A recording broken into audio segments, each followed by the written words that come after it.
Target 20 में आपका welcome है।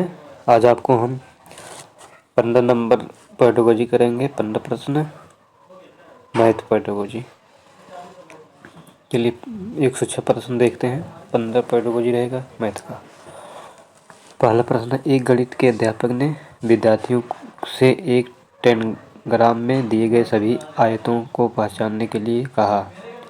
उपरोक्त क्रियाकलाप वैन हेले के अनुसार दिए गए ज्यामितीय तर्क के किस स्तर पर आकलन करने के लिए उपयुक्त है। पहला ऑप्शन है दृश्यीकरण, दूसरा है स्वयं सिद्ध या अभिगृहित, तीसरा है विभिन्न आकृतियों के परस्पर संबंध स्थापित करना और चौथा है आकृतियों को पहचानना। आप लोग बताइए कौन सा ऑप्शन सही होगा।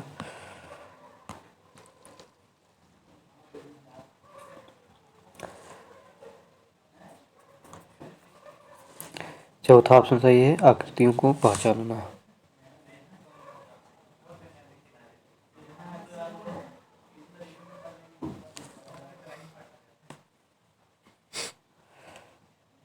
एक 107 प्रश्न देखते हैं। निम्नलिखित में से कौन सी इकाई योजना का एक आवश्यक पहलू नहीं है।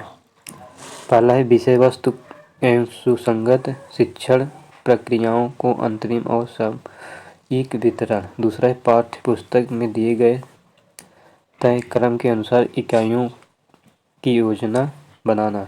तीसरा है उचित शैक्षणिक संसाधनों की पहचान करना, उनको कक्षा में सम्मिलित करने हेतु योजना बनाना। चौथा है विद्यार्थियों को आवश्यकताओं के अनुसार शिक्षण विधियों में अनुकूलन और बदलाव को संभावना। आप लोग बताइए कौन सा ऑप्शन सही होगा।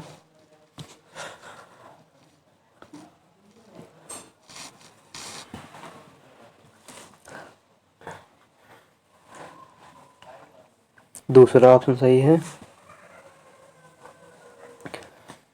पाठ्यपुस्तक में दिए गए तय क्रम के अनुसार इकाइयों की योजना बनाना। 108 प्रश्न है। आप एक गणित के अध्यापक हैं तथा कक्षा 3 में गणित पढ़ा रहे हैं। आपने श्यामपट्ट पर किताब रखकर उसके चारों ओर लाइन खींची दी तो उनके द्वारा खींची गई लाइनों का योगफल होगा। पहला है किताब का क्षेत्रफल, दूसरा किताब का परिमाप, तीसरा है किताब की आकृति, चौथा इनमें से कोई नहीं। आप लोग बताइए इसमें से कौन सा ऑप्शन सही होगा।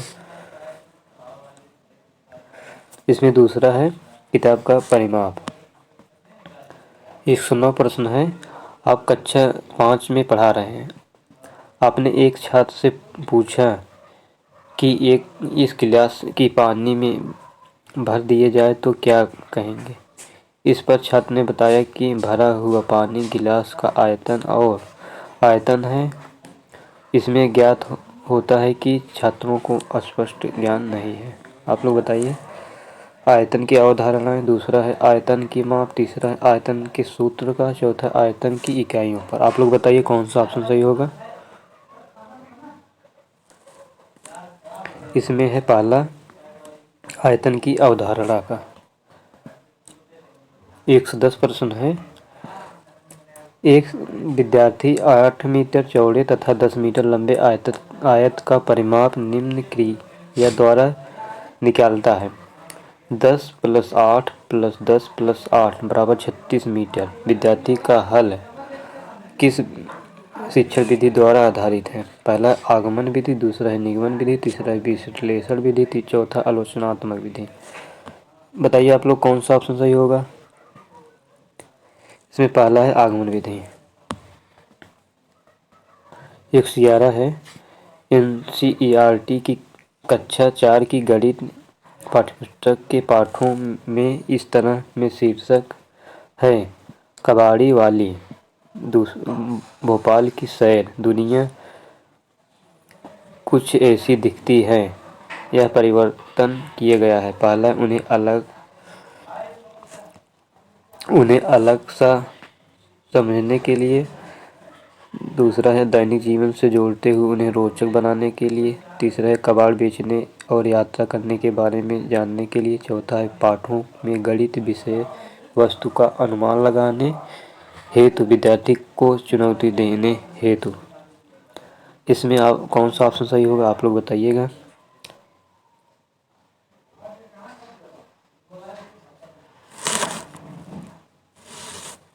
इसमें दूसरा ऑप्शन सही होगा, दैनिक जीवन से जोड़ते हुए उन्हें रोचक बनाने के लिए। 112 है गणित का शिक्षण अज्ञात से ज्ञात की ओर। शिक्षण सिद्धांत का पालन किस विधि में करता है?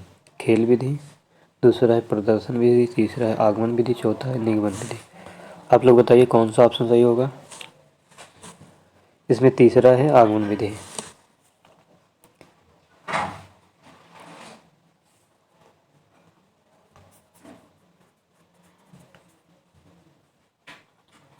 एक 13 प्रश्न है कौन सी विधि देखो सुनो और समझो के सिद्धांत पर आधारित है? प्रदर्शन विधि, प्रयोगशाला विधि, तीसरा विश्लेषणात्मक विधि, चौथा संश्लेषणात्मक विधि। इसमें कौन सा ऑप्शन सही होगा आप लोग बताइएगा। इसमें पहला है प्रदर्शन विधि। 114 प्रश्न है यदि आप गणित के अध्यापक हैं तो मंदबुद्धि छात्रों के स्तर में सुधार लाने हेतु उपयोगी परीक्षा पद्धति है। पहला निदानात्मक मंदबुद्धि परीक्षण, तीसरा सृजनात्मक, चौथा विश्लेषणात्मक। आप लोग बताइएगा कौन सा ऑप्शन सही होगा। इसमें पहला है निदानात्मक परीक्षण। 115 है किसके मतानुसार समस्या समाधान एक ऐसी प्रक्रिया है जिसकी ओर सीखने संबंधी सभी क्रियाएं अग्रसर होती हैं तथा दी गई समस्या का समाधान करती है? किन्स, दूसरा है हार्वर्ड, तीसरा है योकम और सिम्पसन, चौथा क्रो एंड क्रो के अनुसार। आप लोग बताइएगा कौन सा ऑप्शन इसमें से सही होगा। इसमें तीसरा है योकम और सिम्पसन के द्वारा। 116 है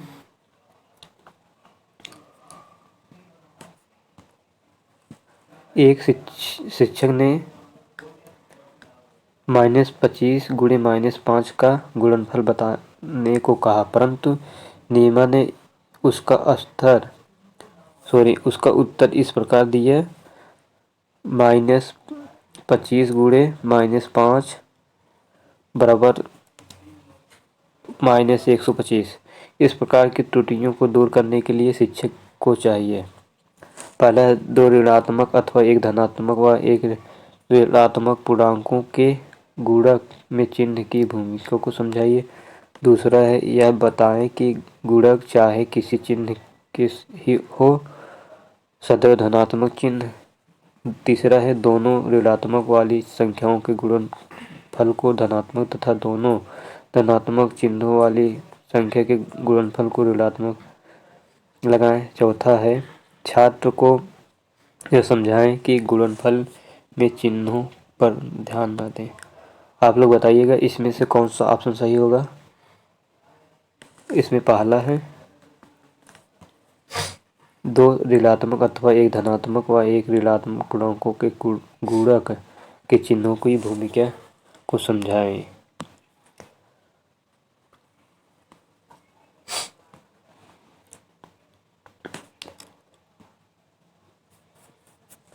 – 117 प्रश्न है राहुल दिए गए समीकरण 1, 2 तथा 3 में से समीकरण 4 को हल नहीं कर सकता।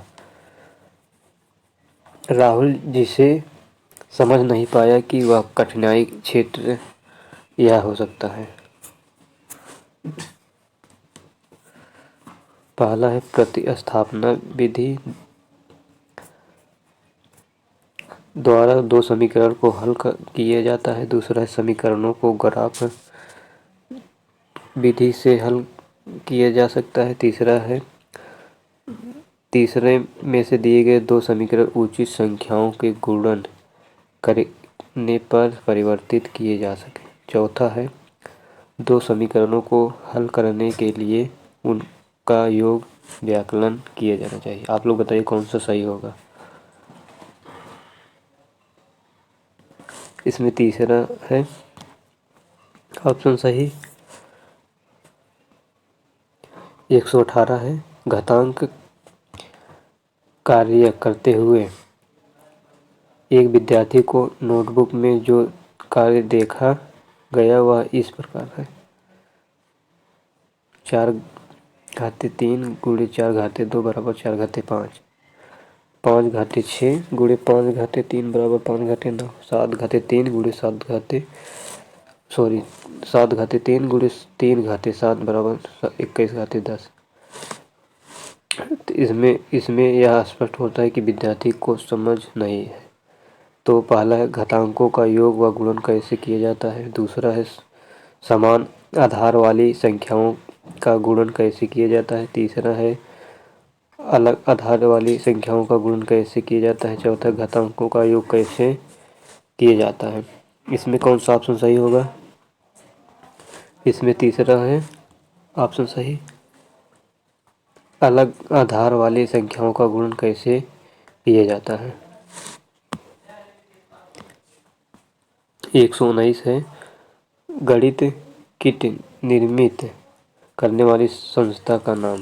पहला है राजस्थान राज्य शैक्षणिक अनुसंधान एवं प्रशिक्षण संस्थान जयपुर। दूसरा है कजारी जोधपुर। तीसरा है डाइट। चौथा है NCERT दिल्ली। आप लोग बताइए इसमें से कौन सा सही होगा। इसमें पहला है राजस्थान राज्य शैक्षणिक अनुसंधान एवं प्रशिक्षण संस्था जयपुर। 20 प्रश्न है। योजना एक उद्देश्यपूर्ण क्रिया है जिसे मन लगाकर सामाजिक वातावरण में पूरा किया जाता है। गणित शिक्षण की योजना विधि की उक्त परिभाषा निम्नलिखित में से किसने दी थी। पहला किलपैट्रिक, दूसरा है थॉर्नडाइक, तीसरा है क्रो एंड क्रो, चौथा स्किनर। इसमें से कौन सा सही होगा। पहला है किलपैट्रिक। हमने 15 क्वेश्चन कराया है। इसमें से आप लोग का कितना सही हुआ आप लोग कमेंट बॉक्स में बताइएगा। और वीडियो अच्छा लगे तो वीडियो को लाइक करें शेयर करें। Thank you.